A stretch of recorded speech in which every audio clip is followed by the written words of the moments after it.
వెంటనే వీళ్ళందరూ ఇంకా మనకు ఒక ఏజ్ ఒకటి అనవసరంగా పైకి వచ్చేసింది కదా, దాంతో ప్రతి ఒక్కరు రెస్పెక్ట్ ఇస్తున్నట్టు మాట్లాడతారు.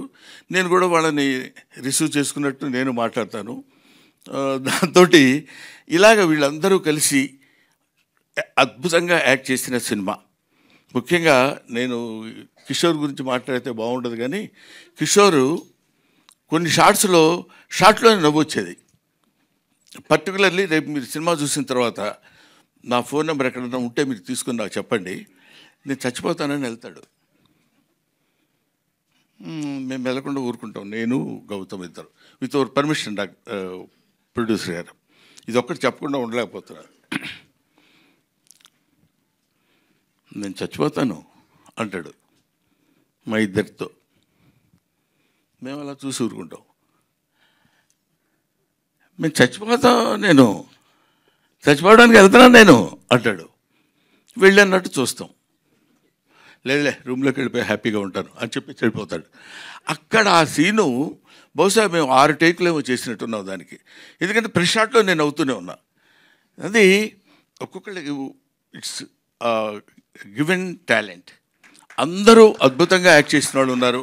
ఇలాగా నాకు నా పక్కన నా లెగసీ కంటిన్యూ చేసే కమెడియన్స్ ఇలాంటి వాళ్ళల్లో మిస్టర్ కిషోర్ నాకు చాలా ఆనందంగా ఉంది. కిషోర్తో నేను ఇలా మాట్లాడటం నాకు ఎంతో గర్వంగా ఉంది. ఎందుకో తెలుసా, ఒకప్పుడు ఇతను నా డైరెక్టరు, ఇప్పుడు ఎందుకు కాబట్టి తనతో కలిసి యాక్ట్ చేయడం.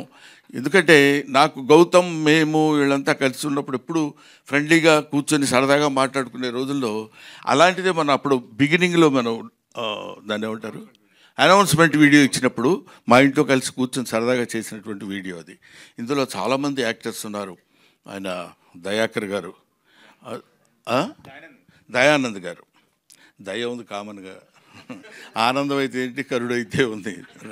సో దయానంద్ గారు, ఇంకా ఈ సినిమాలో ఉన్న రాజీవ్ కనకాల, తనికెళ్ళ భరణి, సంపత్ గారు, ఇలా అందరూ చాలా, రఘుబాబు గారు, అందరూ ఈ ఆర్టిస్టుల పేర్లు మర్చిపోతూ ఊరుకోడు, ప్రొడ్యూసర్ కదా.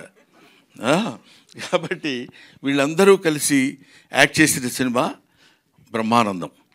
కాబట్టి ముఖ్యంగా నేను I want to mention her name. ఏమండి, నేనేమడిగాను, నిన్నేమని అడిగాను నేను? ఎందుకు చెప్పావు నువ్వు, నీకు సంబంధం ఏంటి? ఏమంటే ఏంటి అమ్మాయి పేరు అని నేను అడిగితే నువ్వు చెప్పొచ్చు, నీకెందుకు, కూర్చో.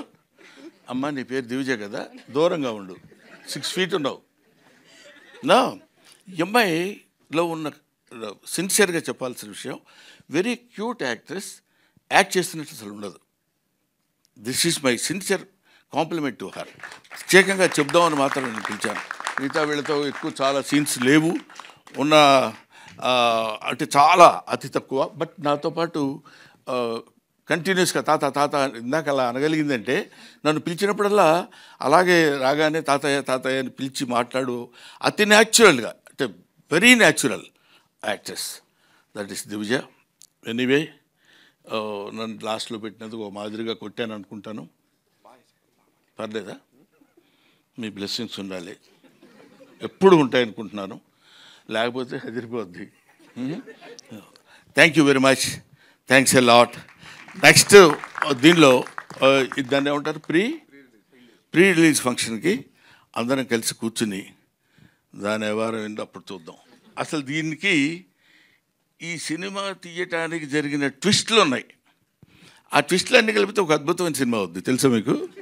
అది నెక్స్ట్ రాబోయేదానికి స్మాల్ కమర్షియల్ బ్రేక్ అంటారు, ఆ తర్వాత వచ్చిన తర్వాత చెప్పుకుందాం. ఎందుకంటే ఎదురుగా ఒక యాక్టరు, డైరెక్టరు, ఓ ప్రొడ్యూసరు, ఓ జర్నలిస్టు, ఒక ఎగ్జిబిటరు, ఒక ఈవెంట్ కండక్టర్, ఇన్ని కలిపితే ఒక మనిషి. నేను ఇంకెవరి పేరుతో చెప్తానో నీకు టెన్షన్ కదా. సురేష్ కొండేటి, ఎందుకంటే చిన్నపిల్లాడు అప్పటి నుంచి తెలుసు కాబట్టి నాకు అతని మీద జోవియల్గా మాట్లాడగలిగిన ఇది ఉంది. Thank you very much, thanks a lot, thanks everybody. I wish you all the best. ఒక్క 1 సెకండ్ టైం ఇస్తే నా మిత్రుడు దయాకర్ ఎక్కడున్నాడో, మహానుభావుడు, అందరికీ ఆరాధ్యం అతనే, క్యాషియర్. ఆ తర్వాత ప్రేమ్ అని ఇంకొక అతను ఉన్నాడు, అతను తీసుకొని వస్తాడు. వీళ్ళిద్దరు వచ్చినప్పుడు ఎవడన్నా డబ్బులు అడగలడా? చెప్పండి, మీరు చెప్పండి. అంత తెలివిగా సెట్ చేశాడు రాహుల్. మేము వచ్చేసి హలో దయాకర్ అంటే ఇతను ఒక నవ్వుదామా వద్దా అసలు ఫస్ట్ వీడిని చూసి అన్నట్టు చూస్తాడు ఇతను. ఆ తర్వాత అతనేమో నవ్వుతులే అన్నట్టు చూస్తాడు ఇతన్ని. ఇలాగా ఒక చక్కగా అందంగా జరిగినటువంటి హ్యాపీగా అప్పుడే అయిపోయింది ఆ సినిమా అనే ఫీల్ కలిగజేసే విధంగా చేశారు. Thanks to everybody and will be meeting later, right.